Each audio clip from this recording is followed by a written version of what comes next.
चुड़ैल की दहशत गांव के पास एक घना जंगल था जिसे लोग भूतिया जंगल कहते थे। उस जंगल के बारे में कहा जाता था कि वहां एक चुड़ैल का वास है। शाम ढलते ही वहां से अजीब अजीब आवाजें आने लगती थीं और लोग डर के मारे उस रास्ते से गुजरने से बचते थे। एक रात अर्जुन नाम का एक युवक गांव से लौटते समय जंगल के पास से गुजर रहा था। गांव में उसे देर हो गई थी और अब अंधेरा घना हो चुका था। उसके दोस्तों ने उसे चेतावनी दी थी कि जंगल के पास से न जाना, पर अर्जुन ने उनकी बात अनसुनी कर दी। वह निडर और जिद्दी स्वभाव का था। जंगल के बीचों बीच पहुंचते ही उसे लगा कि कोई उसके पीछे पीछे चल रहा है। उसने पीछे मुड़कर देखा, लेकिन वहां कोई नहीं था।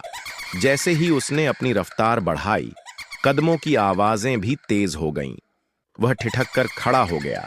तभी ठंडी हवा का एक झोंका उसके पास से गुजरा और उसके कानों में किसी औरत की मर्मभेदी हंसी गूंजी। अर्जुन ने हिम्मत करके इधर उधर देखा। तभी एक लंबी सफेद साड़ी पहने और उल्टे पैर वाली औरत उसके सामने आ खड़ी हुई। उसकी आंखें लाल थीं और उसका चेहरा डरावना। अर्जुन के होश उड़ गए।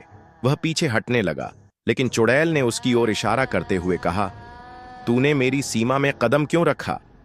अर्जुन ने माफी मांगने की कोशिश की, लेकिन चुड़ैल उसकी ओर बढ़ने लगी। तभी गांव के बुजुर्ग की सलाह उसे याद आई, अगर चुड़ैल से सामना हो तो बिना डरे उसकी आंखों में देखना। अर्जुन ने डर पर काबू पाया और उसकी आंखों में घूरने लगा।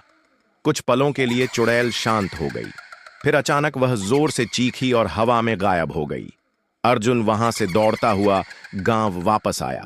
उसने अपनी जान बचा ली थी, लेकिन उसकी आंखों में वह डरावना मंजर हमेशा के लिए बस गया। उस घटना के बाद अर्जुन ने कभी रात के समय उस जंगल का रुख नहीं किया। कहते हैं, वह चुड़ैल अभी भी जंगल में भटकती है, किसी और निडर इंसान का इंतजार करती हुई।